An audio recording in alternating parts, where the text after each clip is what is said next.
இதுல வந்து இப்ப இந்த சீமான் அவர்களுடைய அரசியல் இருக்குல்ல, இந்த அரசியல் டிவிக்கே வந்து எப்படி பாக்குது, இன்னொரு இதுவா அவர்கள் அந்த மேல வந்துடக்கூடாதுன்றதுல குறியாகவே இருக்கு. 2 திராவிட கட்சிகளும் சரி, டிவிகேவும் அந்த நிலைப்பாடு தான். ஆனா கலை யதார்த்தம் வந்து அப்படி இல்லை. என்னைக்கா இருந்தாலும் இது மிக விரைவிலேயே தமிழ் தேசியம் மீண்டும் பேசப்படும். ஒரு தம்பி பேசி போட்டிருந்தாப்பல, ராணுவத்தில் இருந்துட்டு இருக்கிறாரு. அந்த தம்பி சில புரிதல்களோடு சில விஷயங்களை பேசியிருக்கிறார், புரிதல் இல்லாமலும் பேசியிருக்கிறார். அவர் பேரை மறந்துட்டார். வெறுப்பு அரசியலை வந்து சீமான் கட்சி நிறைய இடத்துல விதைச்சிருச்சு. அப்படிலாம் ஒண்ணுமே கிடையாது. எல்லோரும் உள்வாங்கி கொண்டு இருக்கிறது. அதையும் சொல்றாரு. சில பேருக்கு சீட்டு கொடுத்துருக்காங்க பிற மொழியாளர்கள், ஆனா வெறுப்பு அரசியல் பண்ணிட்டு இருந்தா. அப்படி வெறுப்பு அரசியல் இங்க எந்த கட்டத்திலையும் செய்யவே இல்லை.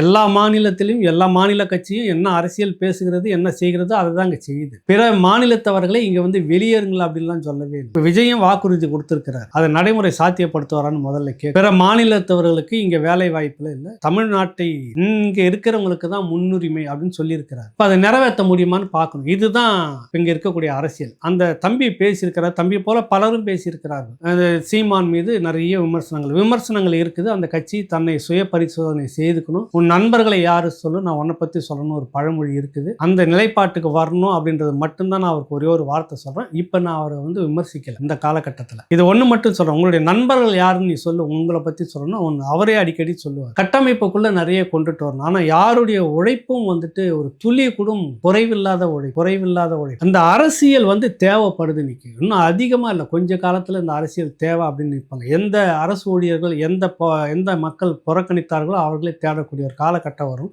சீமான் அவர்கள் தெரிந்தோ தெரியாமலோ நிறைய தவறு செய்திருக்கிறார். அந்த தவறு என்ன அப்படின்னு ஒன்றா நான் இப்போ சொல்கிறேன்.